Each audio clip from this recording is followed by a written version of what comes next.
Popcorn Poops is brought to you by Audible.com. Get a free audiobook download and 30-day free trial at www.audibletrial.com/popcornpoops. Audible.com has over 150,000 titles to choose from for your iPhone, Android, Kindle, or MP3 player. Audible is offering a free audiobook download with a free 30-day trial to give you, the listeners of Popcorn Poops, the opportunity to check out their service. Today, we're recommending the book Me Talk Pretty One Day by David Sedaris, narrated by David Sedaris. To download this or another free audiobook today, go to audibletrial.com/popcornpoops. Again, that's audibletrial.com/popcornpoops for your free audiobook. My name is Jessica. And my name is Dustin. We are the Pumpkin Poops. Here at Pumpkin Poops HQ, we produce a movie podcast and commentary track hybrid that may be synced up to whatever film we're talking about or enjoyed as a standalone audio program. Today we will be watching the 1984 film A Nightmare on Elm Street, directed by Wes Craven. If you are syncing this recording up to the movie, go ahead and start the film and then press pause as soon as the New Line Cinema vanity card swipes to black. It's time to start the movie. Syncers, press play at the beep after the countdown. Ready? 3, 2, 1.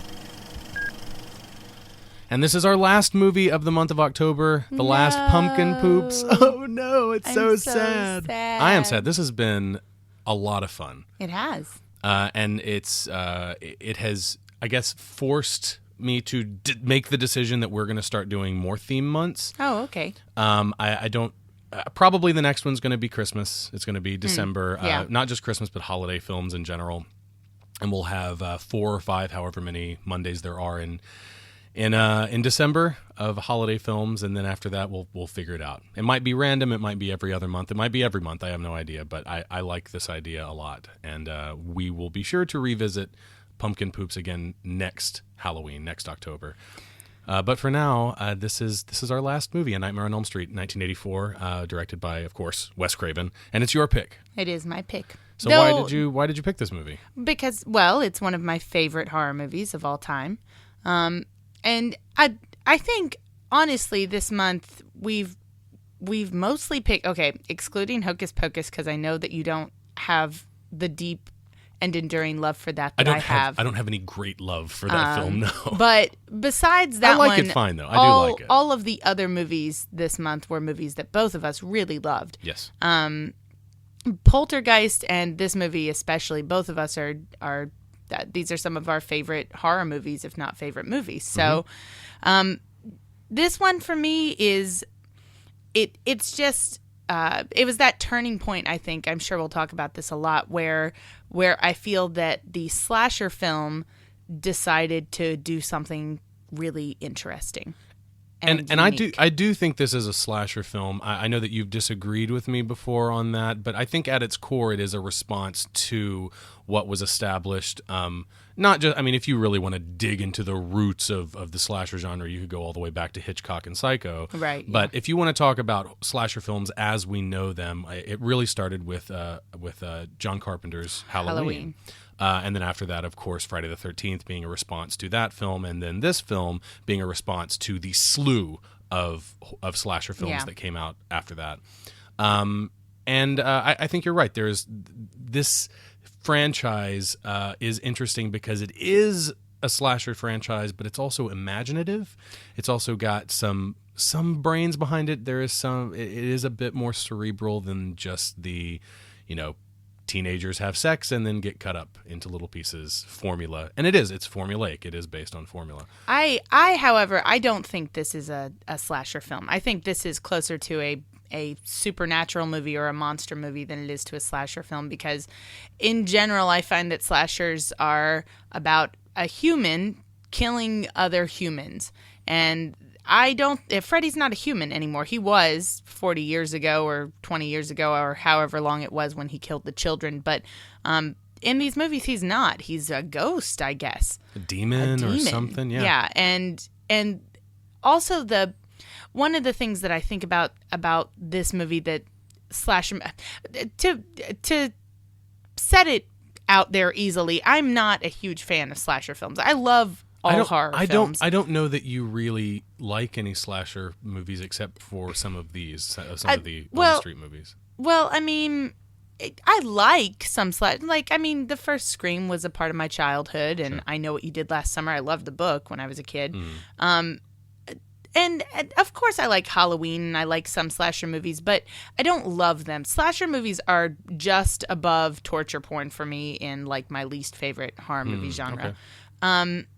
And this, I love this series so much, or at least some of the films in this series so much that I it's hard for me to call them slasher. I feel like slasher is... I think you feel like it's too derogatory. In your mind, you have associated slasher with like a derogatory term that means a type of film that you don't typically like. So I think they're basically the most uncreative of horror movies. I think even torture porn is more creative than most slasher films. Yeah, I wouldn't disagree with that because slasher films are not... like I said before, they're based on formula. And that formula is rarely toyed with to an extent. Rarely deviated from. Right, it's rarely deviated from. And when you deviate from it too much, then you run the risk of being not a slasher flick, or even maybe like maybe a deconstruction of slasher films, because it is such a rigid structure, and the creativity in a slasher film obviously comes from the different ways in which characters are killed. But I feel like the different ways in which they are killed generally revolve around different ways to be stabbed. So that's why I'm not really such a fan of them. I mean, right, like there's only so many ways you can stab somebody. Right. You know, like Friday the 13th, right? We get the famous scene where he gets stabbed from underneath the bed. Right, with the arrow through the neck, and then the guy that's pinned to the door with all the arrows. But it's just like that's as creative as we're gonna get. It's run down the hall, stab them with something, run down another hall, hide behind a door, stab with something. And I feel like one of the things that this movie does now, the villain, the bad guy, the evil person, the boogeyman, right, who is in most slasher movies.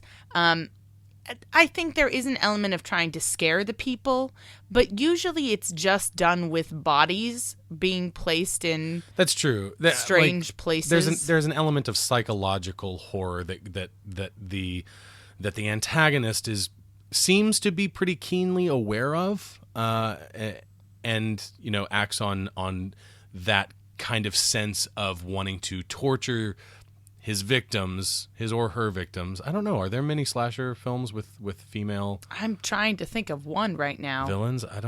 There's got to I'm be. sure. Someone on I'm the sure. internet is screaming right now. Like, yes, of course. Why didn't you think of this? But I can't really think of any off the top of my head.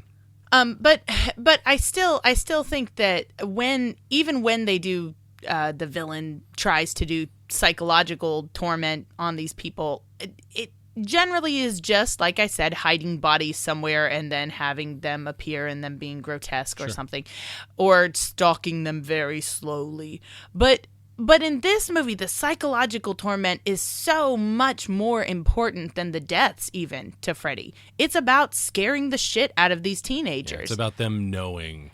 And especially, like, they don't get into it so much in this movie, but the remake of this film, the 2010 remake of this film, really gets into Freddy wanting the teenagers to know who he is, and they want to find out where he comes from and why he's doing what he's doing. His goals are a little bit muddy because he'll lead, the teenagers, he'll lead his victims so far, and then he'll kill them before they find out. So the fact that that's his goal, that ultimately is his goal, ends up kind of being counterintuitive to what we've been led to believe this whole time, or the way he's acted this entire time. So his motivations are a little muddy. It's not a great movie, but there is that element in there, and I think that holds true with even the original. That I think Freddy Krueger does want his victims to see his face. Well, they want to know. He wants them to be horrified. Yeah.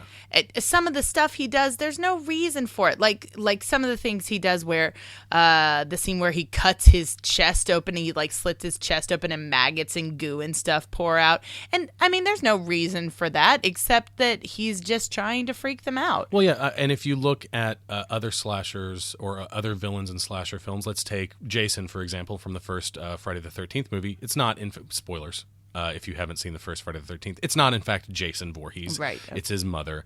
Common mistake. All too common. And she doesn't really relish the deaths. She doesn't really allow her victims to suffer for very long, and she doesn't really care whether or not they see. I mean, the arrow, Kevin Bacon's arrow through the neck scene is a perfect example. He doesn't see who the killer is.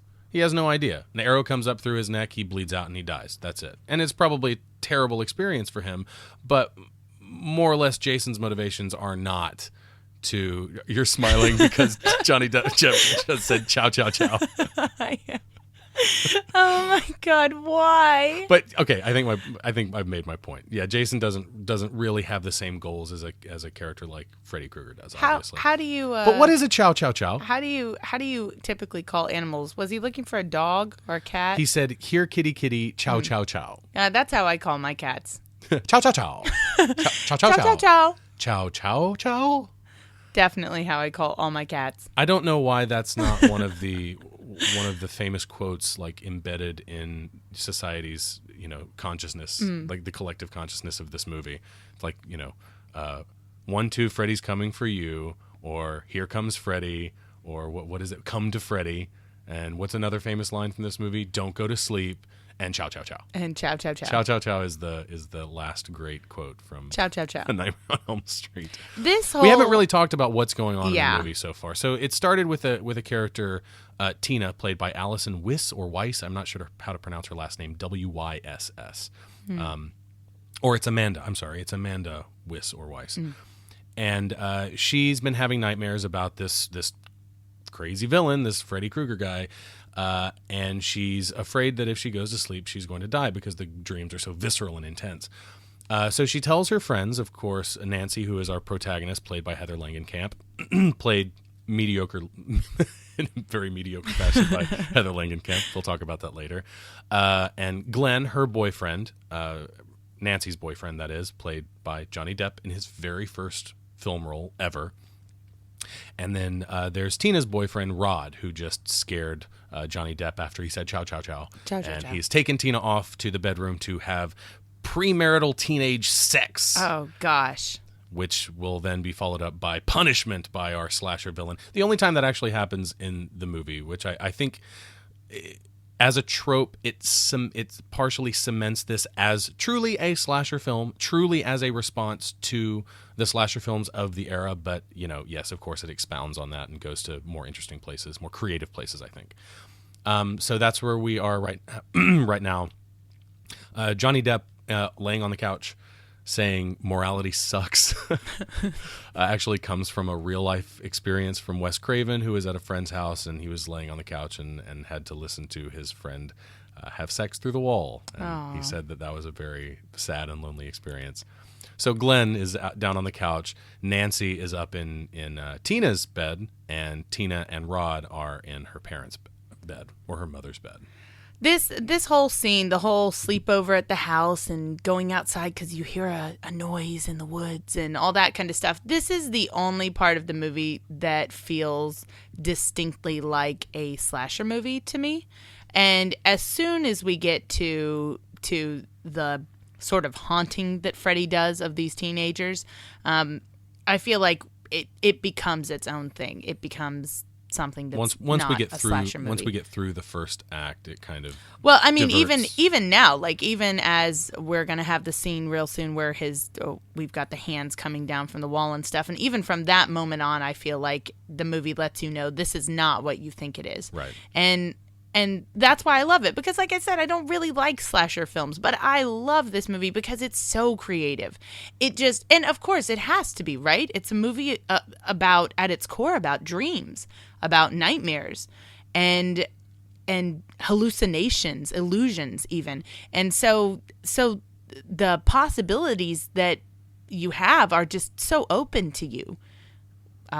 With a slasher movie, you've kind of got to stay grounded in reality to some degree. To some degree. And I think that this finds its grounding in something that everyone can relate to, and that is dreams and nightmares, and goes back to what we talked about, great horror films take something familiar, they take something even comforting, and they turn it into the thing that scares you the most, or the thing that should scare you the most. What is that in the window? Is it a stone? I think so. What do you think it is? I think it kind of looks like a tooth.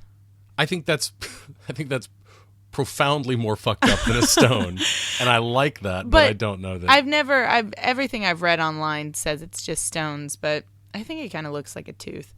And then here, one of my favorite tricks in horror movies, the face and hands coming out of the wall. This is actually special effects designer Jim Doyle doing this. He's pushing his face through spandex that matches the wall around it. I've actually seen that effect performed live in a stage production of A Christmas Carol, and it works fantastically. Just wonderfully, as well as it does on film, which is a testament to the effect itself, and kind of makes you wonder why they took that element of this movie, that specific, I guess, effect, and did it in the remake of this movie with CG. Really, I don't understand. Really terrible looking CG. I cannot understand why anyone would do such a simple practical effect. Think how much more money it costs them. I know. Simple and effective. And they turned it into a crappy CG effect. And it goes back to that whole thing. The reason I love 80s horror, and we have kind of killed 80s horror recently. We've done a lot, and that's because it's I gotta so be honest, good. I'm a little burned out. There's only so much hot garbage you can shovel, and just at home too, not just pumpkin poops, but at home too. Throughout all of Halloween this month, we've been watching horror films. I have successfully almost finished the Puppet Master series. That's been awesome. God. And I watched the first one, or tried to, and watched part of the second one, and I was like, "You're on your own, sweetheart. I can't do this." I kind of love them. A couple of days, you've been working on your Halloween costume. A couple of days later, I'm like, "How far are you?" And you're like, "I'm at something called Retro Puppet Master now," which is like the 6th or 7th one or something like that. They're awful, but I really do love them. And I think one of the reasons why I love 80s horror so much, 80s horror and that early 90s horror too, is that there are so many practical effects going on. And even here, we're looking at his stretchy arms and stuff. And sure, you can do this with CG, and it's probably not that hard to pull off, but why not do it with real arms? Because I can tell they're real. I know they're real. And I can tell when CG isn't real. The shot that just passed with him running, chasing after Tina, the way he's running is probably the most indicative of Robert Englund, of course, the man who wonderfully plays Freddy Krueger through most of the films, except for the most recent one. It's the most indicative of his influence for this performance, which he says was from Klaus Kinski in Nosferatu the Vampire. Oh, okay. That makes sense. So, yeah, I think that's... he does do an amazing job. Really excellent work. And when some of the acting gets crappy in later movies and the performances aren't as stellar as they could be, I mean, the performances in this movie aren't all that great either. Robert Englund never, ever, ever phones in a performance. He is always on his A game. That's totally true. Even when he's got some unbelievably bad lines. Yes, he has to say some awful shit. Yeah, he does. But he still does fine with all of them. Yeah, absolutely. Oh, awesome scene here. We've got our rolling room. So this is the second movie in a row. Last week we did Poltergeist, and we're about to see this effect really take off. But this is the second movie in a row that we've done that's used a rotating room effect, with an actor or actress in this case, in both cases really, being dragged along the ceiling and the walls of a room using the rotating room and a static camera. The actor here, I think his name is Sue Garcia, JSU. How would you pronounce that? JSU? JSU. Sue or Jesus? Sue? I'm not sure. I don't know. Someone please correct me, because I'm really curious about that. But it's totally Jesu. It's Jesu Garcia. He was actually upside down in real life. In that shot, he was mounted near the camera with the camera like over his shoulder, and he was hanging upside down. And they had to put a lot of gel in his hair and hairspray to make sure that his hair stayed down while he was upside down. But there's actually, I think, 3 or 4 elements, tropes even, that tie this movie to Poltergeist, and I think there are a ways. couple things like the national anthem playing later on. Yeah, the national anthem sign-off. There's also a white streak that Nancy gets in her hair after a traumatic experience with one of her nightmares. But yeah, I think that's pretty interesting. Here we have John Saxon playing Nancy's father, Donald Thompson, and he and, as any good parent in a supernatural horror film, he doesn't believe anything that she says until the absolute last minute. Yeah, well, she's got to wait till the house is burning down and there's smoke coming out of it. And He has she's to have a good for reason. her He has life. to say, "Oh shit, my house is on fire." Now I Maybe think I might I'll do go something. see what my daughter's Where did talking all of this about. agency come from? Oh, it's my house is on fire. I guess that's where. He has a couple lines in this. It happens after this scene, but he says, "What the hell are you doing going to school?" And I'm just like, Wow. I don't know. Like some of the stuff he says to her is just like, even in this scene right here where he's like, I know you need time to deal with this, and then just loads her down with all these questions about what she was doing with these boys spending the night at this house, and I'm just like, I thought you recognized she needed time to deal with her best friend dying horribly in front of her. Yeah, that's one thing that not only this movie but other similar horror films seem to forget as the narrative progresses is that a horrific death, any death of a person that you're close to can be traumatic, and it's a hard thing to deal with. But when someone is murdered horribly, it makes it that much more exponentially worse to deal with. Yeah. Psychologically, you've got to kind of center yourself again and deal with it. That's what we call mourning. Right, and then murdered horribly in front of you. Right. While you're also terrified the same killer is going to kill you. Yeah, all these factors, A lot of these movies are just, no, we'll just move on. It's like, just moving on. I think in the second Puppet Master where... I don't know. God. where the girl's brother, dies by, what's his name?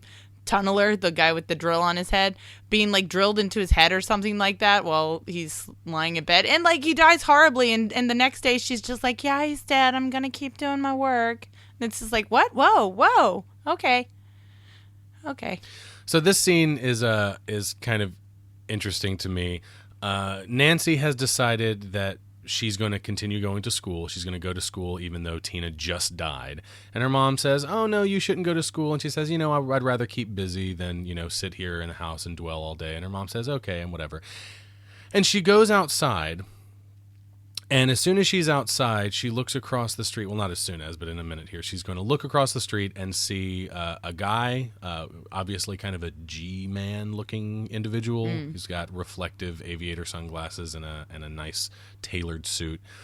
And then she gets pulled into the bushes here by Rod, who's on the run from the police for, being suspected of murdering Tina. And then after they have a little dialogue, her father jumps out and she accuses him of using her as bait to catch Rod. Now, in order for John Saxon's character, Nancy's father, to use her as bait, he would have had to know for sure that she was going to school before she made the decision literally seconds ago in the dialogue with her mother. Right. And he's got all of these cops waiting around the neighborhood to just come around the corner and pop Rod when he runs out. We've got Donald right here, the sheriff. And he even says to her, "What are you doing going to school?" Yeah. So it seems like he expected her not to go to school. So did he expect her not to go to school, or did he expect her to go to school and have this entire sting operation set up? Also, this whole thing is ADR'd, right? And he says stuff and his mouth isn't moving at all while he's saying stuff. I didn't notice that. He's like, I'm cool, but his mouth is totally not moving. He's a ventriloquist. Oh, okay. Yeah. I got it. He's trying to throw them off so that they'll turn around and be like, "I heard that someone say I'm cool from the bushes. Go that way." Ignore the shirtless teenager.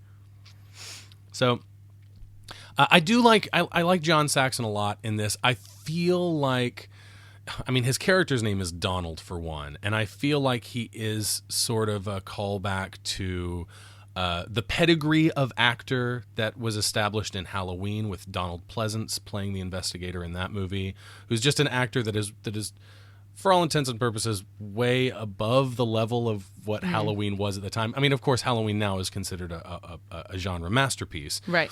But at the time, Donald Pleasance in Halloween was kind of a big deal. So I feel like John Saxon is kind of in a similar situation in this, and his character's name is Donald. So, I think there's some validity to that. This is a very interesting scene to me, where the teacher here starts talking. First, she's talking about Hamlet. And, the whole time she's talking about Hamlet, and they read from Hamlet, 2 quotes, first from Horatio and then from Hamlet himself. And she makes a comment, the teacher makes a comment, and I have to preface this with the fact that I am very aware that all opinions about literature are just that, they're opinions, and even when a teacher tells you something in class, that is also just her opinion of the literature that she's telling you, or the opinion of someone educated more than her that she is that's just like her regurgitating opinion, man. Thank you. But she says, according to Shakespeare, there was something in human nature that was rotten. And I really feel like this is a little misconstrued, because I feel like according to Hamlet, the character specifically, there was something in nature that was rotten.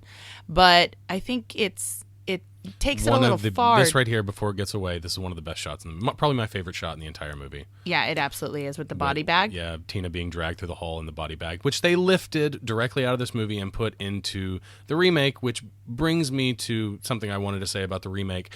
Anything remotely scary about the remake is lifted directly out of this movie, like shot choices and all that kind of stuff. Anything that's even remotely unsettling or scary comes right out of this movie. Every other scare is a jump scare. That's really unfortunate. And it's lame. It is lame. But anyways, though, we definitely, Hamlet itself, the play deals with disease, death, deceit, depression, murder, and all sorts of other dark, grim themes. And Hamlet himself, I think, believes that perhaps there's something rotten in human nature, in the world itself. Of the world, he says, things rank and gross in nature possess it. He doesn't have a really great view of everything that's going on because of the situation that he's in. However, I never got the feeling that Shakespeare himself was that bleak of a writer. He's not. I mean, he's a cynic, but he's not a misanthrope. He doesn't. Yeah. He doesn't dwell on the darkness in the human heart so much. He's too funny for that. Yeah. I think. Yeah, I think he has too much love for life and humor and too interested in dick and fart jokes. Also very true. I mean, to be completely honest. So what you're saying is that you would be the insufferable douchebag. Oh God. Who would argue with the high school literature teacher, right? Yeah, sure. You would be that? I definitely would. But I think that using Hamlet in this scene is perfect. I mean, she also says that the same is said in Julius Caesar, but in a different way, which again you'd have to believe her first. Well, yeah, I mean, I think that there is a say that, but I think there's a significant thematic connection. Well, maybe not significant, but at least facile and simplistic connection between Hamlet and Julius Caesar in this story, in that Hamlet is about revenge, and that's what Freddy Krueger is after. This is a revenge movie. True, but then we're comparing Freddy Krueger to Hamlet. Right.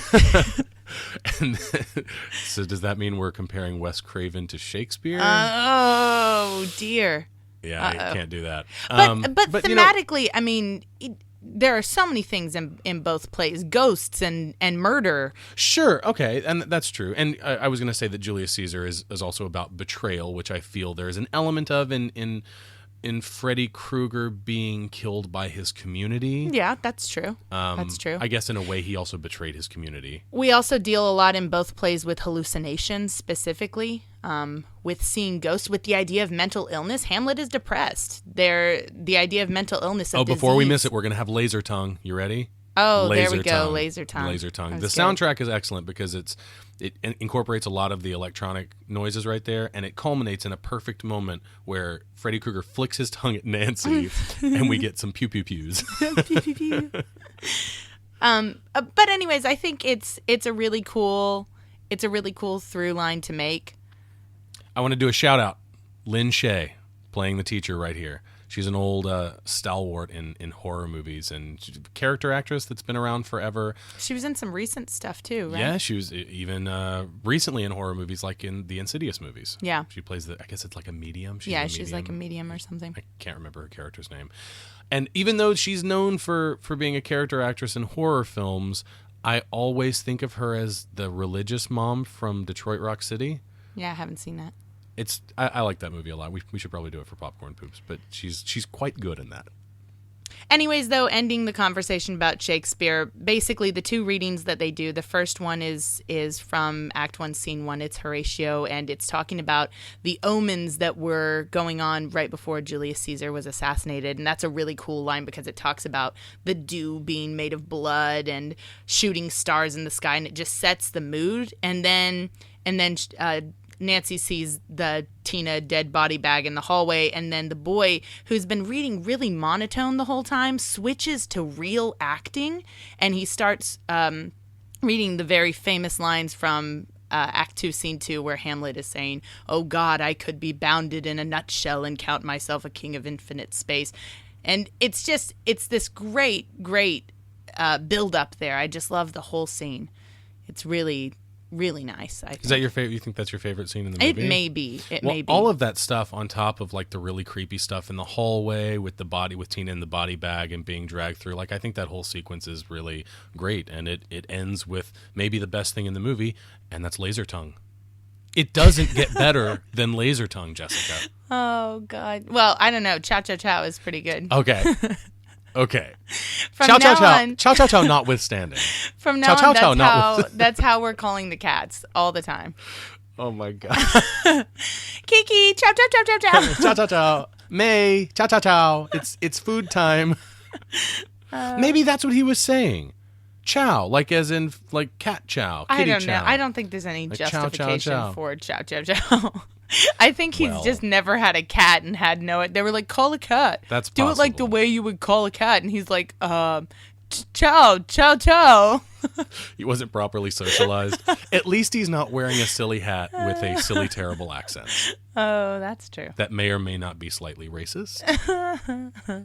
See Johnny Depp's body of work for what I may be talking about. So in this scene right here, we've got Nancy talking to Rod, who is in jail for, of course, being suspected of killing Tina horribly with knives that were not found at the murder site at all. And coming up, we've got a scene where I guess Wes Craven sort of pays homage to another horror filmmaking icon, and that would be Sam Raimi and the Evil Dead trilogy. That's after this. Right now we've got the bath scene. This is the bath scene. Okay. Which is another awesome scene. After this scene is the Sam Raimi Evil Dead scene. We haven't really talked about the rhyme here, the children's rhyme. No, we haven't. What do you think about the rhyme? I think it. Was this the first time it was a children's rhyme was so prominent in a horror movie?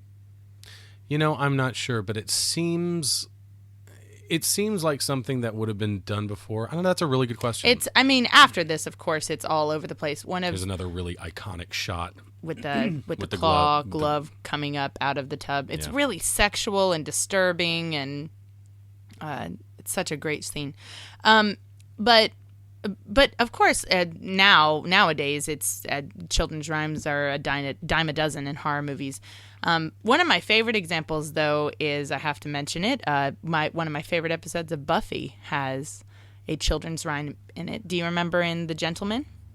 Is it in Hush? In Hush, the Gentleman episode where... What did they say? I do remember that there's some kind of folk tale or something behind she it. Has... I don't remember exactly what it is, but there's a little girl who Buffy sees in her dreams and haunts her with this rhyme because it's a fairy tale story. So, but cool callback.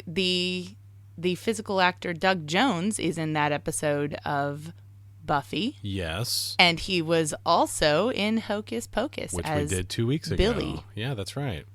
This whole sequence is really cool where she gets pulled into the bathtub. Of course, this whole set right here, the bathroom set, was built on top of a swimming pool, and the tub is, of course, a bottomless bathtub, and she got pulled into it, and there was only that little tiny opening where the bathtub was. That had to be scary, right? Yeah. I think she did her own stunt in that scene, too. That's pretty frightening. Yeah, it is. It's a great scene. This movie does do what Poltergeist, and honestly, I think this is what all good horror movies do. I think this is the key to a good horror movie of what's really going to scare you. The thing that's really going to scare you is taking the ordinary, taking the comforting and the relaxing. I mentioned it before. And making you frightened of it. And this is a perfect example. When you take a bath, you're relaxed, and she's got like the blow up little pillow behind her head and bubbles and a washcloth, and then she's terrified because something horrible happens in the bathtub. And so Nancy finding the caffeine pills here is the beginning of another thematic thread that I'll talk about a little bit more, but I do think that there is a thematic thread of substance abuse that runs through this movie. Yes, there absolutely is. And I think it's probably the most important element, especially to Nancy and her mother's relationship. Okay, that makes sense. And how that parallels. But right here, this is the movie she's watching on TV is, of course, Sam Raimi's seminal horror film, The Evil Dead. Which I put on the other night to watch for old time's sake, and it's still really, really good. Yeah, it's it is a really great movie. And that tree scene is still very disturbing. Incredibly disturbing. The tree rape is like, and it's been a few years since I've seen it, and every time I revisit it, I'm like, oh yeah, there's the tree scene. That's so silly. Like, it's tree rape. So it's silly. It's oh my crazy. God. And then you watch it and you're like, this is truly fucked up. Oh God. Truly fucked It's up. a callback to all those old paperback sci-fi novels and stuff. They used to do that kind of shit a lot in old paperback sci-fi and fantasy. Actually, the first glove that was ever made, the first Freddy glove that was made for this movie, ends up in the shed in Evil Dead 2, the same shed where Ash builds his chainsaw arm. It's hanging in the shed there, and from that set, it went missing, and it's never been found again. Of course, they've made multiple gloves since then. Yeah, right, of course. But the first one that was ever made apparently was lent to that production And as set disappeared. dressing and disappeared. Maybe Freddy's out there using his glove. Or maybe someone's biding their time so they can put it on eBay. Oh, you're no fun. Until Wes Craven dies, and they're like, Freddy Glove on eBay. Wes Craven can't track me down and cut me up. So we've seen her. I think this moment here, or not this moment, but just a little before it, when she was laying in the bed and we saw her watching TV, trying not to fall asleep. That's when one of the things about this movie that upsets me so much really becomes apparent, which is this concept of how horrible it is to not be able to fall asleep when you want to. And it's something that I think everybody can relate to, because who hasn't been at a point in their life, where for whatever reason they had to stay up for a couple of days, or maybe even when you were a kid and you couldn't sleep on Christmas Eve, and by the time you get through Christmas Eve and Christmas Day, by the end of Christmas Day, and you've been up like 48 hours or something like that, you really feel it. I think everyone, even from a young age, can relate to not having gotten in enough my sleep. life, mostly it's memories of final exams and staying up for like 3 days straight. Right. And then, of course, international travel where your clock gets so messed up and it's a horrible feeling not being able to sleep when you want to. So in this scene right here, Nancy has asked her boyfriend Glenn to watch her while she sleeps and wake her up if she struggles at all in her sleep, because she doesn't want to get killed by Freddy. We're not supposed to, I don't think we're supposed to know exactly that that's what's happening, because she doesn't say it in explicit terms. Right. We before see this her scene. walking out of her house, and for all we know, she could be awake. Yeah, she's just walking out of her house. But in this next moment here, I think she's going to ask if Glenn is still watching, and he pops out from behind a bush, and he's like, yeah, she's saying it right now. Are you still watching? He pops out from behind a bush, and he's like, yeah, well, ciao, what's up? Ciao. And that's fine before the audience knows that she's sleeping. But when she wakes up and sees that he's also asleep, she should know right here that he's already fucked up and gone to sleep. Yeah, because if he's here, then that means that he's got to be. He's in gotta, her dream. exactly. He's dreaming too. I love how much, and this is something that I really feel most of the sequels forgot about. It's like they forgot what they were doing. But I love how much this movie plays on the idea of dreams, on the feeling of dreams, on the disorientation of dreams, on the fact that sometimes when you walk somewhere, like here she's walking to this door with this broken window, and she's going to walk through it, and suddenly the police station's going to be there. And it's that idea that when Dream logic. Right, that in dream logic, that you walk somewhere and suddenly it's a way to get to somewhere that would never happen in real life. Yeah. And this movie gets that. Like, and dreams are hard to get. It's hard to pinpoint what a dream feels like, right. and the way that it works. And this movie, I think, really knocks it down. Like her going up the stairs and the stairs being filled with goop and her not being able to run up them fast enough. Just it really connects on that level. And unfortunately, I think one of the biggest problems with so many of the sequels is that they kind of forget that they're about dreams. Yeah.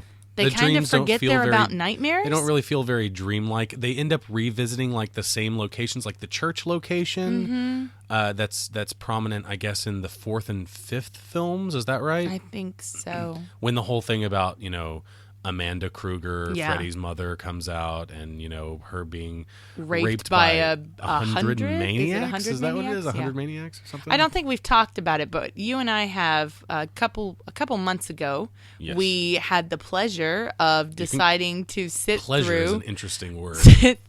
all of the Nightmare on Elm Street movies, Yes. and we just watched them.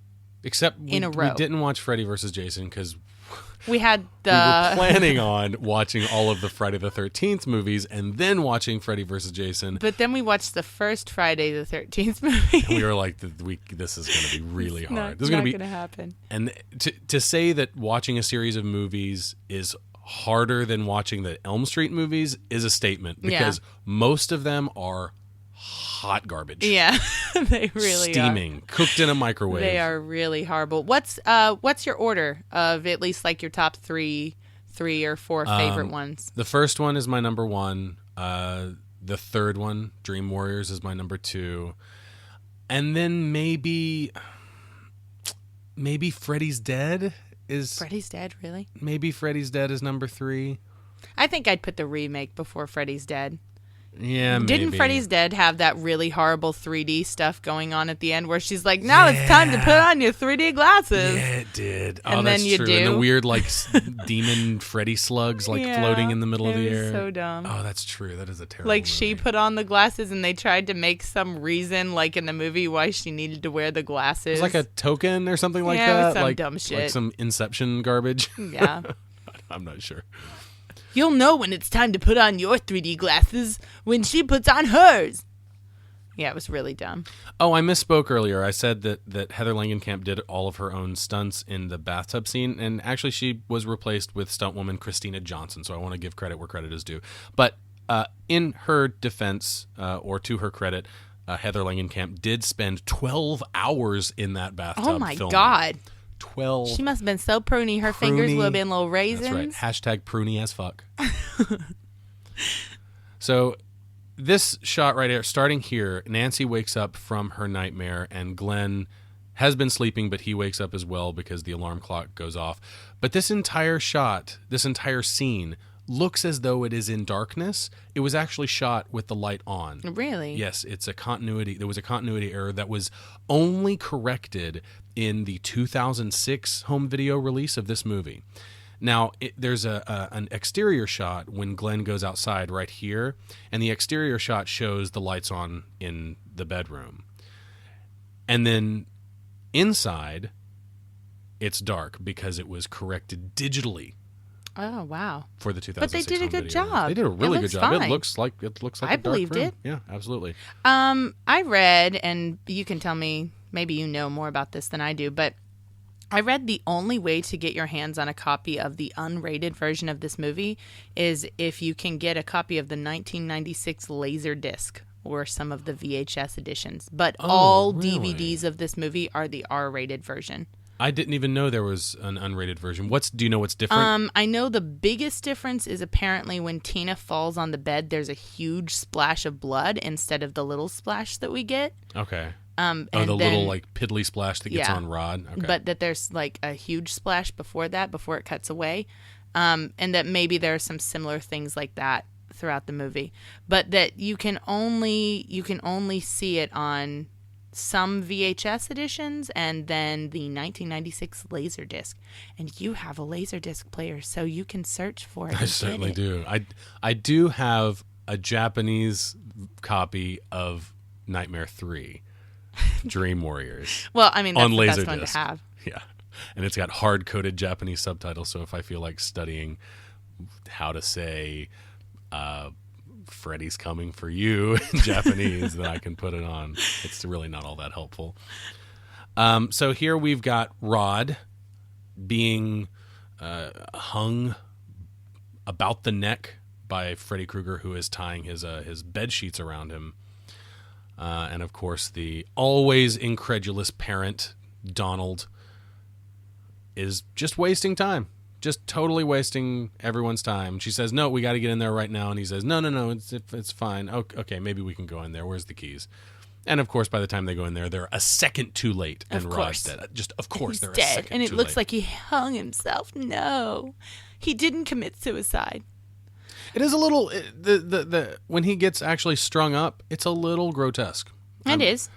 It's surprisingly kind of visceral, I think.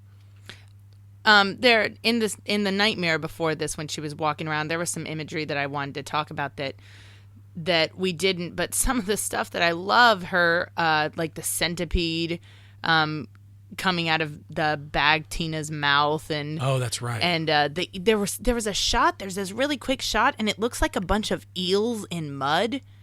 I don't know what that is. Like I saw that, but I what is that? To me, it looks like eels in mud. It's just some dream mean, business. it's just gross. It's just weird gross, grossness, disturbing just because. imagery.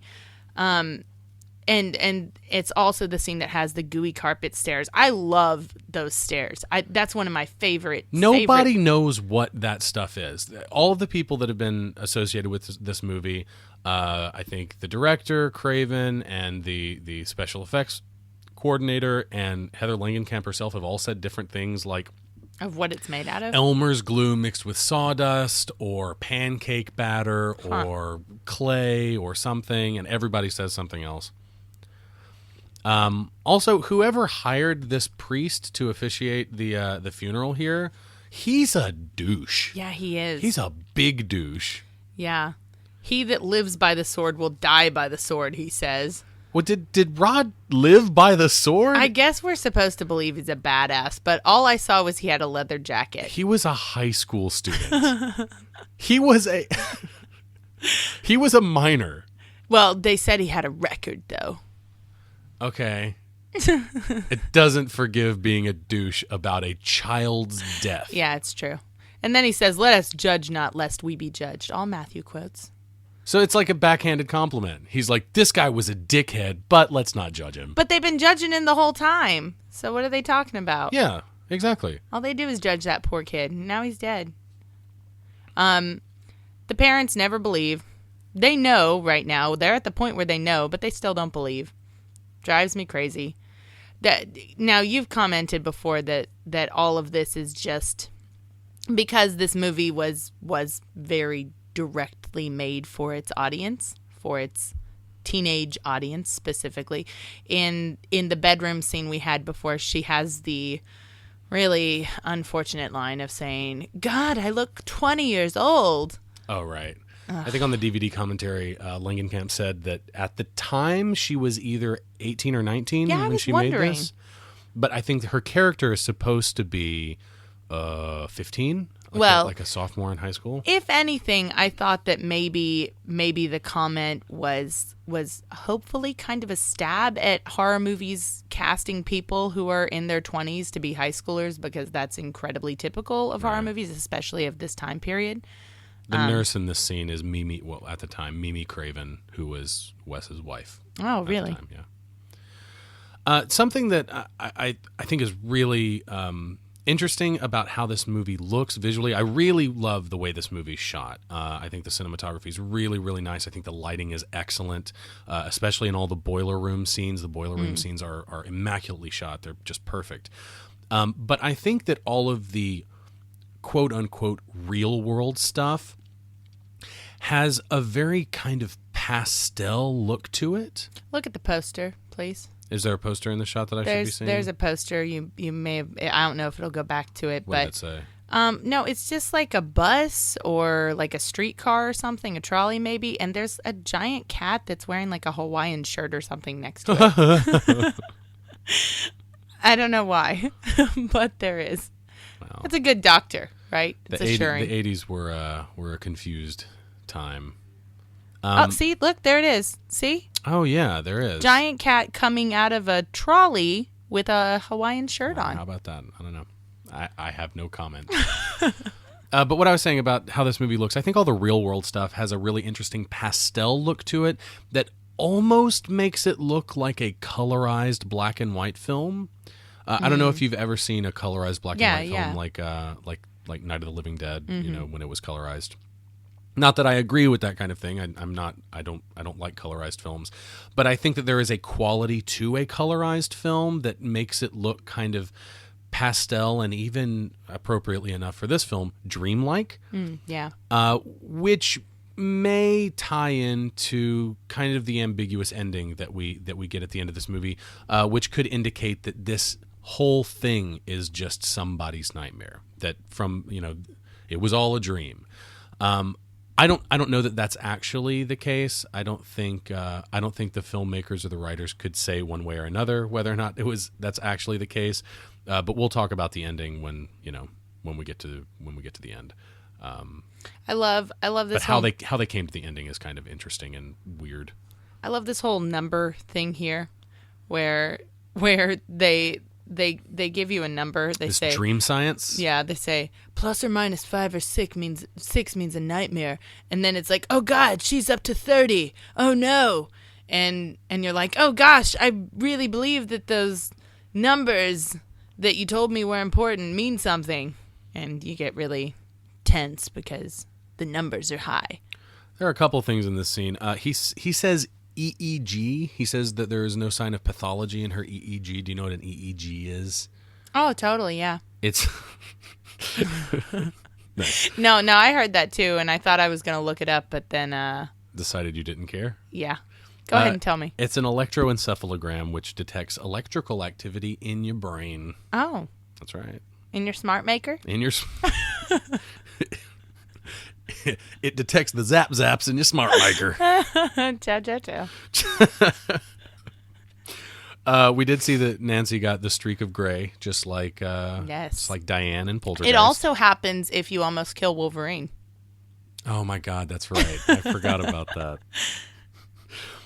Nancy in that previous scene also mentioned taking a drug so that she wouldn't dream, and the drug itself, which gets a name later called Hypnosil, which sounds like a Pokemon. It does.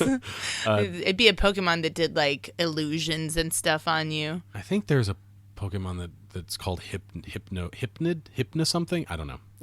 Pokecast. But actually, that drug Hypnosil ends up being a major plot point in later movies. Dream Warriors. In Dream Warriors, especially, because Nancy comes back and she tries to give it to all the kids. By the way, we haven't talked enough about how amazing Dream Warriors is, because we're not love reviewing that movie. Dream Warriors. No, but yes, we're not. It's great. But if you are going to watch any of the other Freddy movies, then what you should watch is you should watch Dream Warriors and maybe the remake. If you're not a completionist, if you don't really care about this franchise and you just want to watch the best that the franchise has to offer, this one, Dream Warriors, forget the rest. Well, I think the remake's got its merits, though. It doesn't. No, it doesn't. You really don't like it that much? When I first saw it, when it first came out, I don't know if I already said this, but when it first came out, I thought it was fine. I guess I haven't seen it since it first came out. You rewatched it. I really though. liked Jackie Earle Haley's performance. I thought I thought his performance in particular was genuinely disturbing. I liked his take on the character because it was something different from Robert Englund, and it wasn't a bad take. It was just different. And like I said, genuinely disturbing, I think. That movie has no sense of humor, which I think is very much unlike the franchise as a whole. It's a reboot. You know, they're At trying times to do it becomes different. a horror comedy, I think. Yeah, absolutely. Even in this first movie where Freddy's not quite as talky, there's still like the pulling off the face and the cackling and the laser tongue and all that stuff. And cha-cha-cha. And cha-cha-cha. But after rewatching the remake this week, and like I said before, everything significantly creepy or terrifying or interesting is lifted directly out of this movie. Everything else is a jump scare. Well, And the only other good thing about the movie is Jackie Earle Haley. And it's not a very good movie. Well, the other thing, though, that you can watch, whether or not we differ, I guess, on the remake, though I will say I haven't watched it since it came out, so I don't know. I haven't watched it since I rewatched the whole series a couple months ago. Let me illustrate what I mean by everything is a jump scare. There is a moment near the beginning of the movie where someone knocks over a cup of coffee and there's an orchestra strike. Like, oh shit, coffee. Oh, God, we spilled some coffee. The other things that you could watch that would be really good, the documentary was, if you want to sit in front of your TV for It took us a couple of nights to get through it because it's about, I think it's like 3.5 or 4 hours long. But it was exhaustive in the best way. Yeah, it goes through every single movie in the franchise all the way up to Freddy versus Jason. I think so. It doesn't include the remake because it was made before the remake came out, I think. Yeah. But it's the name of the documentary is Never Sleep Again, the Elm Street Legacy. I think that's so. what it's called. And it was on Netflix Instant, so if you have Netflix. And it was great, and it tells you It's you pretty get great. interviews with all sorts of people with like the girl in the hallway who had the Freddy striped shirt, and she even she's gets like, in "Where's there. your hall pass?" You get to meet a bunch of these extras and stuff, and it the was producers. There's all learn about a lot of the infighting and stuff that was going on behind the scenes. And it's also kind of because New Line Cinema is referred to kind of affectionately as the house that Freddy built. It also kind of serves as a documentary about New Line Cinema, about the start of New Line Cinema and how they got off the ground. And there's the interview footage with Robert Shea, who is the head of New Line Cinema and the producer of this film. It's fantastic. Like, it's really great. It's a really, really awesome history lesson in how this once independent little studio got off the ground with this, nothing movie with nothing actors in it. And I think they also do a good job of recognizing the shitty movies when they're shitty. Yes. They know when they get bad, and even when the directors who made them come on and stuff and try to, we were going for this or whatever, the other people who are in the movie are like... Rennie Harlan. The other people are like, yeah, it was awful. Because some of them are awful. They're so What's terrible. the worst one? What do you think's the worst? I hate two. Two Really, makes two? me angry. How it's so bad. 2 is horrible, but the one I hate the most is number 4. The one that comes after Dream Warriors. Yeah.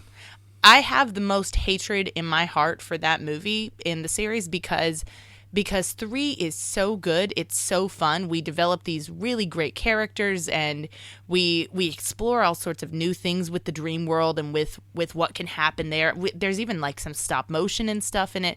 Granted, the ending gets a little bit silly, but overall... It jumps the shark a bit. It does. But it that's does. okay. But It's really overall, fun. it's a really great movie, and it does some stuff that is really out of the box for this kind of genre. It doesn't kill off all the characters. It lets some of them live.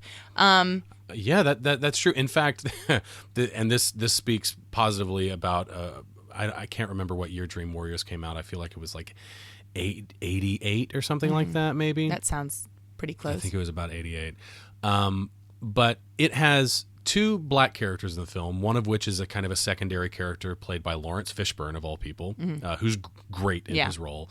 And then there's another actor who plays a character named Kincaid. Kincaid, yeah. He's awesome. Kincaid not only survives the film, spoilers, not only survives the film, but is one of the most charismatic characters and one of my favorite characters in the entire whole movie. series. Yeah, in the entire series, Kincaid is amazing. If you have no love in your heart for Kincaid, we can't be friends. Yeah, it's totally true. 4 promptly. Well, both those characters survive. Both those characters survive, but Lawrence Fishburne's character is not in the 4th one at all. And the 4th movie establishes it in its first act. It kills off all of the characters that survive From 3. Starting with the black character. The black character Kincaid. Right. Which the 3rd movie did all this great stuff and was like, look, we're not going to be shitty. Yeah. How about that? How about we, not suck? It's like, no, this isn't the token black guy. He's a He's character. a character. Like just like everyone all the else. other ones. Thank you very much. And the 4th movie was just like, no, fuck that. No, it's okay. And just kidding. And then the other thing the 4th movie did the other thing pissed me off so much is the girl who plays Kristen Parker, who's the main character in the 3rd movie. I think she does a great job. It's Patricia Arquette, right? Yes, she does do a great job. And she does a great job, and she's an interesting character. She's strong like Nancy was, but she's a better actress than Nancy was. Also true. And she's a great character, and we get to 4, and I guess they didn't want to pay her the money that she deserved for being the new main character of this series. Or she got snooty or something. I don't think it was like, from the documentary, I remember getting the feeling that it was like she wasn't asking for much more, but they just didn't want to give her anything. But she was becoming the new lead, ostensibly. Right. And they were just like, well, screw it, we'll just hire somebody else. And they did, and they hired a girl named Tuesday Night. What? It's spelled with a K, so that makes it all better, okay. right?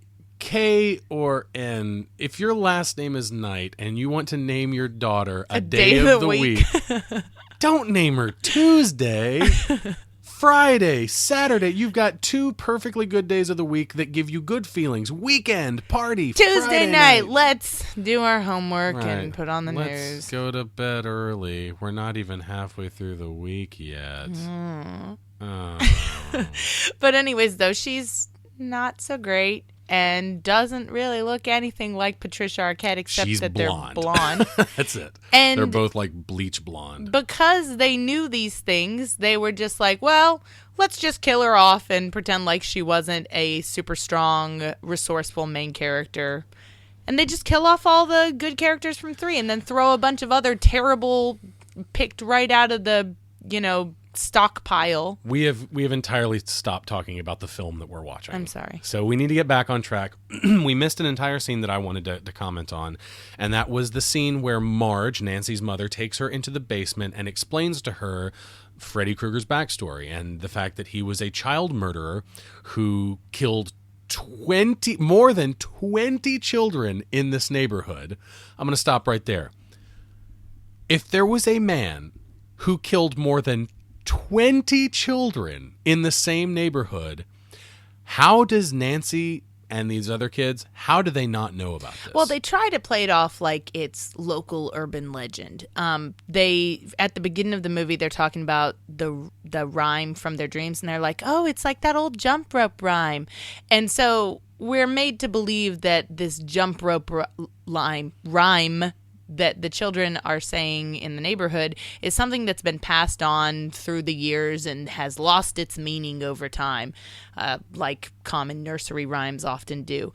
But it was only like 15 years ago or something, right? Yeah, if all these kids, because there's actually a deleted scene or a deleted bit of dialogue that comes before she talks about, I guess, somewhere in the middle of that scene, there's a bit of dialogue that was cut out that implied that Nancy and Glenn and all of the kids in the movie used to have siblings, used to have brothers and sisters that were killed by Freddy. So they weren't always only children. Like all the kids in this movie are only children, the four main teenagers. But that bit of dialogue that was cut out would have implied that wasn't always the case. And if they're only like 15 years old, I guess they could have. It could have happened years and years prior, but even then, if Marge and all the parents were responsible for it, it couldn't have been more than like 15 years ago. Maybe a little more, maybe like 20. at most. Maybe before Nancy and them were Sure. born, maybe. I don't know. I mean... Also, why did Marge keep the murder weapon? Yeah, what's up with that? If that thing was responsible for killing over 20 children... Including her own? Right. Why do you have it in your fucking basement, creepo? That's really messed up. All these things in these kids' rooms are not conducive to keeping nightmares away. They have really weird stuff hanging on their walls and over their beds. So this is another thing right here. There was a previous scene where Nancy broke a bottle of her mother's liquor, which indicated to the audience that her mother is an alcoholic.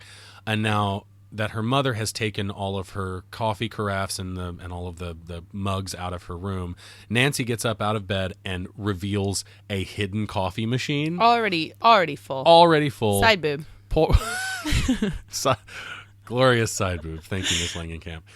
She pours herself a cup, starts drinking it, and in a shot coming up, I guess it's going to be after Glenn. Is it after Glenn bites it? No, it's after this bit of dialogue between Glenn's parents, where they say that they don't like Nancy. Yeah, they suddenly are just she's a weirdo, all anti-Nancy. Yeah, because they're racist. That's what it is. What?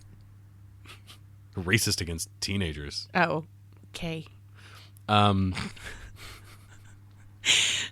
But anyway, yeah, I think that Nancy hiding coffee and the fact that her mother's an alcoholic is going to be further cemented as an interesting theme as far as substance abuse is concerned after this moment when Nancy goes to the hallway door, opens her door, and sees her mother in the hallway taking out a hidden bottle of liquor, much like she had a hidden pot of coffee in her room. Right. Which is reflexive. And all the pills and the pills and stuff. Et cetera, et cetera. Yeah, absolutely. I think it's... parallels her mother's plight. And there's a scene of dialogue. I think it's the last...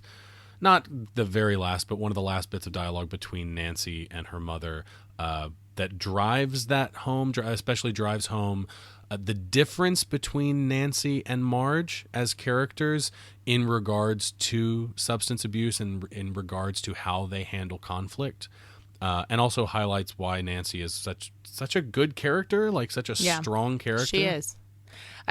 There are some lines that she has that are just wonderful in this movie, like when she was back on the bridge with Glenn and he was talking about the Balinese way of dreaming, the whole active dreaming, dream skills thing, which they're going to use at the end of the movie to try and defeat Freddy. Nancy's going to use, and she's going to use the whole thing where he says you have to turn your back on the monster in your dreams to take away its power. Right. But anyways, in that scene, she's reading a book about booby traps and stuff like that. Yeah, anti-personnel. Something like that. Improvised anti-personnel devices and stuff. Yeah. And he's like, what's that about? And she's like, I'm into survival. It's a great line, and it's repeated in other ways throughout this movie. She's always trying to drag him into, like... her little schemes and trying to get Freddy out, and she's like, okay, you're gonna come over and you're gonna come and knock on the door. She calls him a shit when he falls asleep. It's too. like you're a shithead for falling asleep, and we're gonna get Freddy, and I'm gonna grab that fucker and pull him out of the dream, and you're gonna beat him to death. Well, and when and he's like what am I gonna beat him? And she's like, I don't know, you're the jock, get a baseball bat or something. She's just irritated at him not being as awesome as she is. I think that her character is a great contrast to basically the only thing we had before, which was the Scream Queen. And not the only thing. I know there are examples of strong female protagonists in other horror movies before this, but in teenage slasher flicks or movies like teenage slasher flicks, I don't think there were that many before this time. Most of the time, I think they were just Scream Queens, and I think it's a incredibly belittling to her character to call Nancy a Scream Queen. Yeah, I would agree. She's better than that. Yeah, Scream Queens to me are big boobs, tight clothes, and they scream a lot. I think the worst of the bunch are, but I think you could even throw like Jamie Lee Curtis in there, especially early on. Later on, she becomes kind of a stoic badass. Yeah. And faces Michael Myers, face to face. But actresses like Linnea Quigley and people like that. Yeah. And I don't think that Nancy's in that camp. She's resourceful. She's innovative. Strong-willed. She's intelligent. She studies and makes traps and Like she says, she's Home Alone's her she's house. into survival. She does Home Alone the shit out of her house. And I really think it's unfair to call her Scream Queen, though I've seen it all over the place. So it takes us like we're over halfway through the movie. In fact, I think the movie's only got about 20, 25 minutes left in it. And it takes about that long for us to finally see Marge, Nancy's mother, Here's the national anthem. as a raging alcoholic. Yeah. And Like before, it was she seemed to be functioning, but she was now totally she's normal. just like until Nancy was like, I'm gonna do like you, and I'm just gonna go get loaded. And then you're like, what? Huh? What? She's gonna do what? Oh, okay. Your mom's I guess that's a thing now. alcoholic? Sure. Go okay. In regards to the television signing off, of course, there's that connection with Poltergeist that we talked about before with the national anthem and this amazing shot of the blood spewing out of the bed. Oh God, it's so beautiful. awesome. Look at that. But the broadcaster announces it's midnight and you're listening to station KRGR, which KRGR is very cleverly Kruger without any of the vowels. But I'd just like to say that later in this franchise, they identify this town as Springwood, Ohio, which is east of the Mississippi. Therefore, stations would not start with station call numbers would not start with the letter K. They would start with the letter W. 1 out of 10 worst movie ever. Well, you do know, I mean, in the reflection on the school building doors and in the scene on the bridge, we saw the beautiful scenic Ohio portrayed through its most common natural attribute, which is, of course, palm trees. Oh, yes, the beautiful palm trees in Ohio. Anyways, so let's talk about the time issues here because that's fun to talk about. So when the national anthem was playing and the radio or TV, whatever it was signing off, they said it was 12 midnight, very clearly. Mom came into the room. Glenn died at 12 midnight, and Mom came into the room, started screaming. We can assume that she proceeded to call the cops, and the cops came to the house. And here in this scene, we see tarps on the floor. We see buckets. There are police all over the place. And they've had time to call Nancy's father, who was apparently from another area. He was working in another area, but he lives here, so they called him out here. So he's had time to get across town and come over. He's about to pick up the phone and talk to Nancy on the phone, and Nancy's going to say, Dad, you need to come over to the house across the street in 20 minutes and get Freddie because she's going to bring him out of the nightmare. And you're going to come over in 20 minutes when it will be exactly midnight. So that means that right now it is 12:10, and it only took them 10 minutes to have Glenn die and call all these cops and get all this stuff set up in this house, for him to drive across town. I just have to say these Springwood police officers are efficient. They are. Or maybe they don't have anything else to do. Very possible. Now, the next amazing thing that's going to happen is Nancy's going to get off the phone, and Nancy is going to start booby-trapping her house. She's going to Home Alone it up, and she's going to do all sorts of stuff. We're going to have the big hammer coming over the door, and she's going to set up like an explosive in the living room and all sorts of stuff. And then after she's done with that, she's going to have time to have a nice chat with Mommy and with drunk Mommy, and we're going to have a nice little chat at the bedside. The one I talked about before with the substance abuse themes and stuff. And then she's going to set her watch. This is going to be at 12:20 that she sets her watch for 10 minutes. Wow. To make sure she wakes up at 12:30. But that means, since it's 12:10 right now before she gets off the phone, that she is able to booby trap her whole house and sit down to have a chat with Mommy in 10 minutes. Like we said, resourceful. It only takes 10 minutes to do anything. Here she is building her booby traps. Look, she's got like clothespins and know, stuff like with she's wires going all and out. Man, this would take at least like a couple hours. Man, yeah. Tripwires. She had to go find the tripwire. Like she had to go in the basement and get all of this stuff. And like she's memorized how to do all this. She isn't having to. She's got the book open in front of her. Oh well, so she has time to read the book then. Well, there you go. Yeah. I mean, right? Like replacing light bulbs with explosives, and it only takes 10 minutes to do anything in this world. Now, however, though, if this is all a dream, time is messed up in dreams. So That's true. And, I wanted to mention something about how much control Freddy has over the real world. Because I think that when something happens to you in your dream and you die in that way, so for example, with Tina's death, when Tina's shirt pops open and the claws, run down her front, run down her chest, it's understandable that that's what he's doing to her in the dream, and it manifests itself in the real world. But then in the case of like Rod is sleeping, so therefore Freddy can manifest the blankets in the real world to become a noose and wrap around him so that when they walk in, he's hanging from true. From the sheets. Well, also things like calling, like when he calls Nancy on the phone, she's not asleep, and like his mouth is on the phone and licks her, and like, is she actually sleeping then or not? Is this whole thing a dream or is it not? I think that the real answer is that the rules are a little sketch in this world, and unfortunately, as the series go on, they just get sketchier and sketchier, and eventually they just start outright breaking them and just don't care. They just change the whole background of everything. They just stop caring after a while, I think. Just try and rewrite it. So, like I said in this scene right here, Marge says that Nancy has the personality of someone who faces her problems head on. But she says that also sometimes you have to turn away from your problems too, which, Nancy will literally do later when she turns away from Freddy. Because the Balinese dreaming thing. All that stuff. But when Marge says that, she takes the bottle of liquor and she starts to open it, but then she closes it and puts it on the bedside table, indicating that she is turning away from this problem. I mean, it's kind of a cyclical thing where you have a problem and you start drinking to deal with the problem. So you've, turned away from your problem and created another problem. That you then have to turn away from. Then you have to turn away from another problem that you've created. Yeah, exactly. And but I think that line also, that's a nice moment where we see Nancy again as this great character that her mom said, you face things, that's your nature, that's your gift. Right. And it is.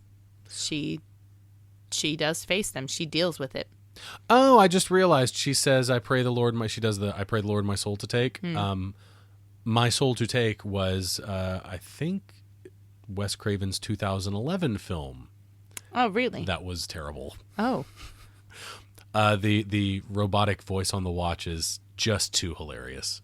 Like that little shitty Casio that's like 20-minute timer. What are you talking about? That's one of the new like Apple Watch. Oh, is that so Nancy's a Time Lord now? Yeah, sure. Okay. Whatever. There's like a phone booth outside her house somewhere or something. So if we believe that this whole world is actually a dream and now Nancy is dreaming within a dream, eventually she's going to run into Leonardo DiCaprio. And they're going to blow some shit up and get crazy in the hallway. They made a weird reference back a couple scenes ago when Glenn was still alive and they were on the phone. He said something to her about the Prisoner of Zenda. Yeah. Do you know anything about that? Yeah, the Prisoner of Zenda is an 1894 adventure novel that spawned the Ruritanian romance genre. Yeah, that's its whole thing, I guess. Yeah, the author was Anthony Hope. Yeah. Why does he know about that? I don't know. That's not part of high school curriculum. It was. I went to high school in America, and it's not in the curriculum. I was really confused as to why he knows about that. Now, however, I found online maybe there was a movie in 1979. There was maybe a movie. I think there's been a few films. So if there was a movie that had come out even going recently, back into the silent era, I think. Then that's probably where. Oh, it was in kind of the cultural consciousness at the time. Okay, I see. Because this is what, 84?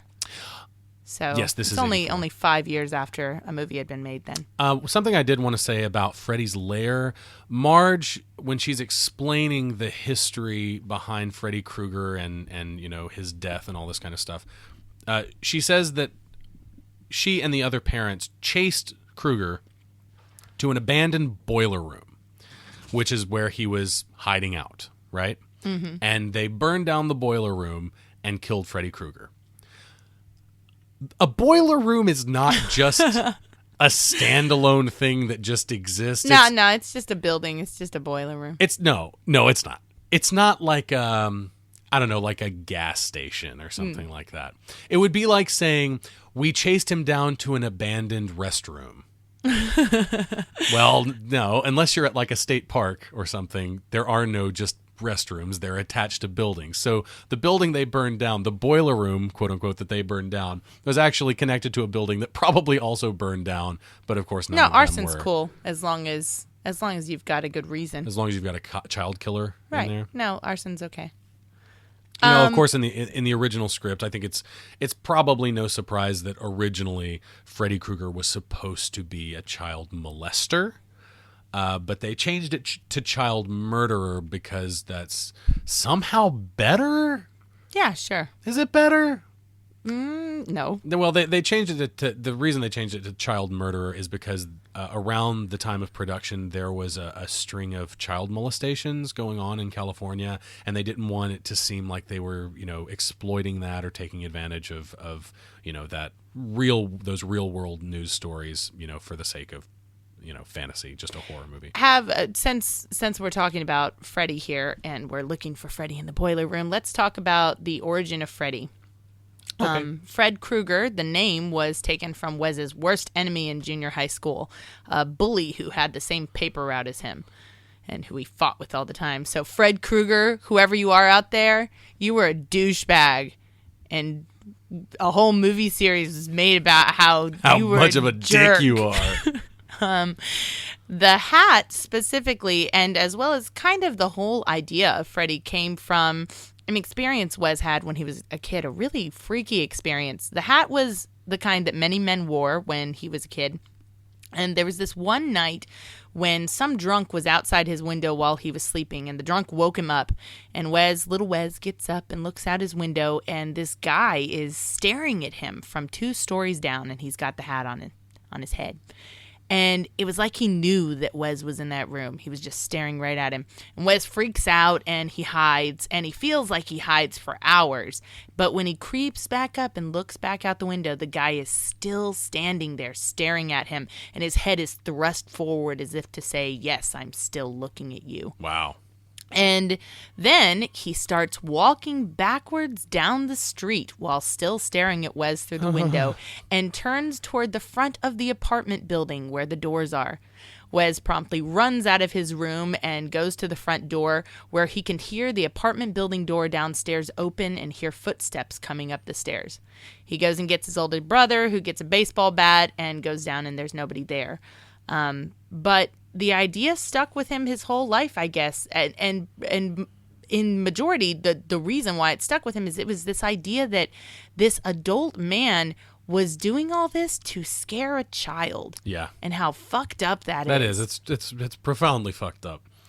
I mentioned earlier that Robert Englund based his performance on Klaus Kinski's performance in a movie called Nosferatu the Vampire. It was actually called Nosferatu Phantom der Nacht, which is a Werner Herzog film from 1979. I haven't actually seen the movie, but I've seen clips of it and seen Klaus Kinski's performance, and I wanted to correct that because that's not actually the title of the movie. If you go looking for Nosferatu the Vampire, you're going to find something different than what I said. But speaking of where Freddy Krueger came from and trivia about the character Freddy Krueger, he's only in this movie for 7 minutes. He only has Freddy? Freddy only has wow. 7 minutes of screen time. That's it. That's surprising. So much like, the tradition of really great actors or actresses coming in, delivering a very short performance that really sticks with you. Like in Poltergeist. Like Zelda Rubinstein in Poltergeist, like Anthony Hopkins in The Silence of the Lambs. Very much in that line. 7 minutes. Oh, here's Dad. Finally. No, not yet. No, Sorry. not yet. Sorry, just kidding. She's only screaming out the window in terror. We aren't going to go check on her yet. How about the red and green? Do you know where the colors came from? Yeah, I read that that Wes Craven read in Scientific American that red and green clash to the human eye more than any other 2-color combination. That's true. Before it was yellow and red. Oh, okay. And all of that came from the Plastic Man comics. Okay, which yeah. I don't know anything about. Yeah, but he is also that's his color scheme. It's very interesting to me how much today's sci-fi, fantasy, horror writers and filmmakers, especially those of the 80s, how die-hard influenced they were by comic books. Like Martin, he's another example. George R. R. Martin was really influenced by comic books, and that happens a lot in. I don't know if that's as true today with our fantasy, sci-fi, and horror because writers and filmmakers because they have so much of just that genre to pull from. Yeah. But back then, I guess a lot of it came from comics. How about the claw glove? The claw glove, I think I did read something about that, but Well, just it was partially an objective attempt to make a memorable character, which it does because it's unique. But it's also an attempt to draw on that primal fear that we have of possibly even animals, that subconscious fear of claws. This sequence right here with the flaming stuntman running through the basement, all of this was achieved in one take with, I believe, a 3-camera setup. This is one camera here, that's a second camera here, and then I think there was a third camera at the bottom of the stairs.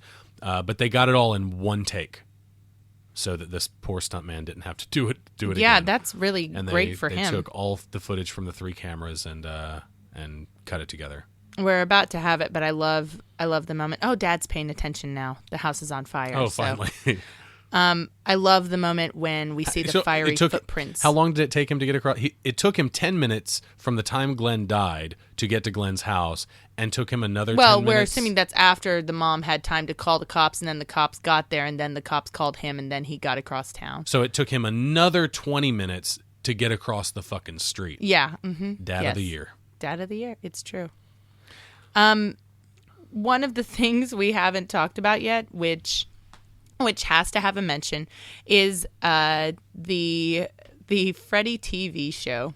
Oh yeah, that we got our hands on. Yeah, we did. We got our hands on. There's only 2 seasons of it, but we got all of it. And so before we were talking about what you should watch if you're not a completionist and you don't care and you just want to watch the good stuff, then you watch Dream Warriors because it's amazing. And I think that the remake is not that bad, at least from my memory. Mm-hmm. And then the other thing you really have to watch if you can get your hands on it is the TV show. What's it called? Freddy's Nightmares? Yes.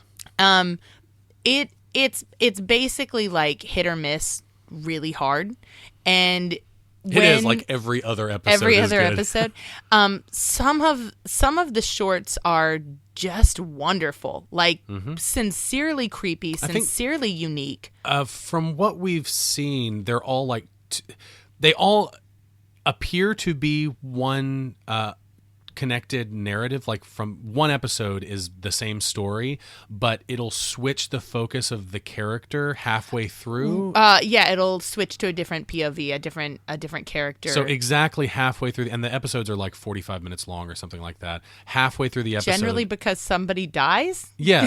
So you have the first character who makes it through the first half of the episode, and then a different character who finishes out the episode. It's a really interesting way to kind of break up, you know, and it's almost like 2 different stories that are actually connected. It's really interesting. The first episode is directed by our good buddy Toby Hooper, and it is just unbelievably bad. Yeah, it's terrible. It's an origin story. It deals with Krueger. When the mom was in the basement talking about what happened with Freddy, she said that he was set free because somebody forgot to sign the right search warrant in the right place.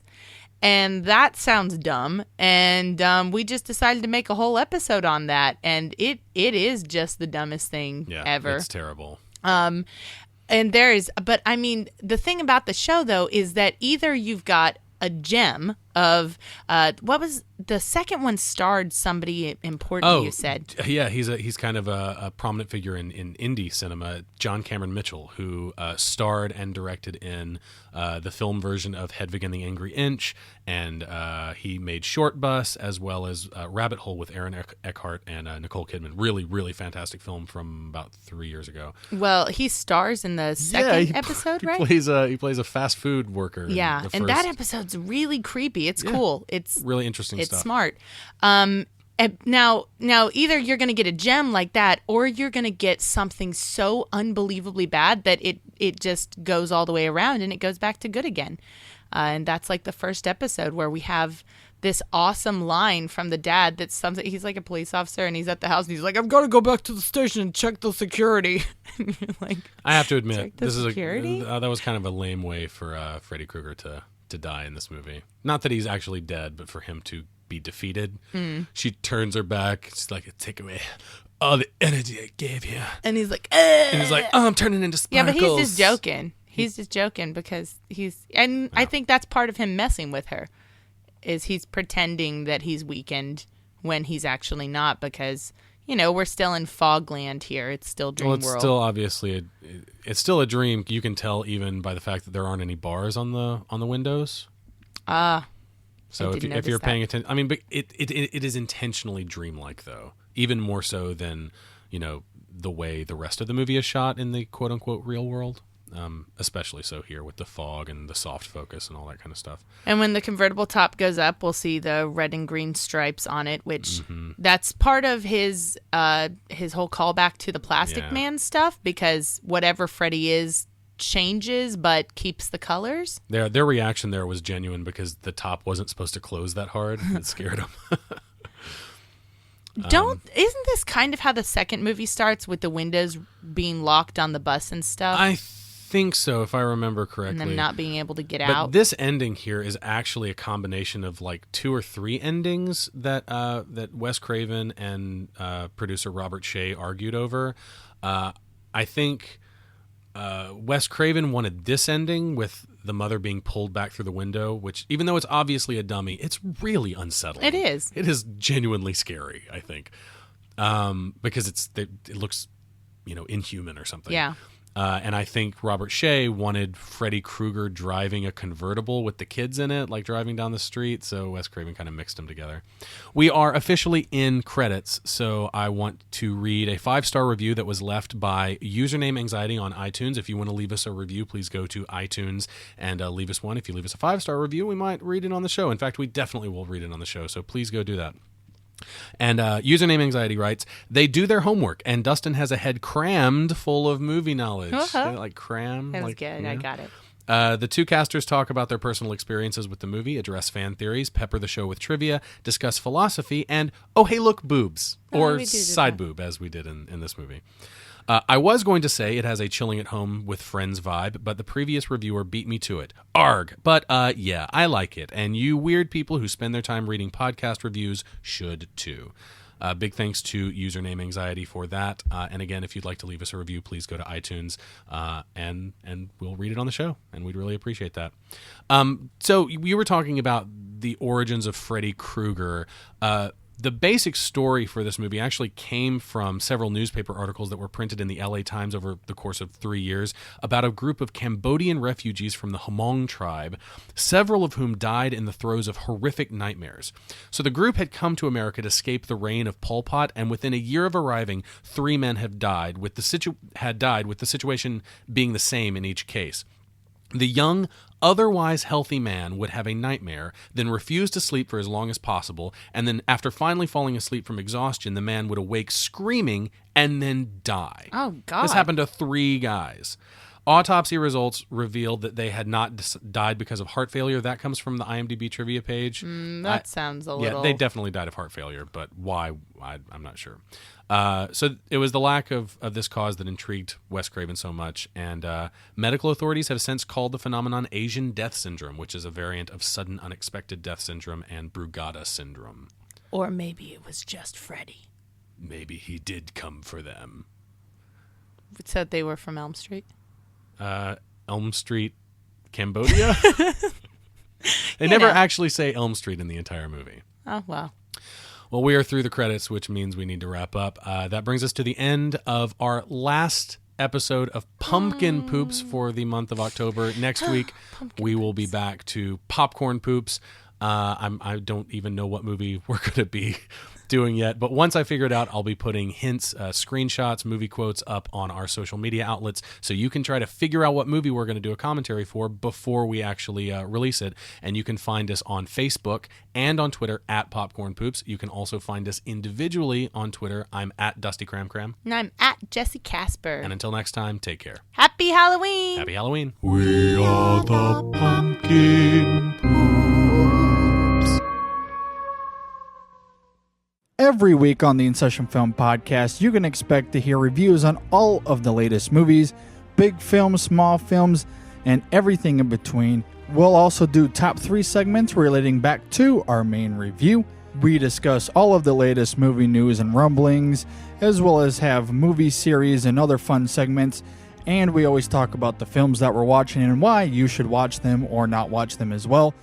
If you want to learn more about the In Session Film podcast, check us out online at InSessionFilm.com. You can hear our podcast on iTunes, Stitcher, SoundCloud, TuneIn Radio, and so much more. In fact, you can listen to everything we have straight from our website. Again, that is InSessionFilm.com. Download our podcast, check us out, and come join us every week. We'd love to hear from you.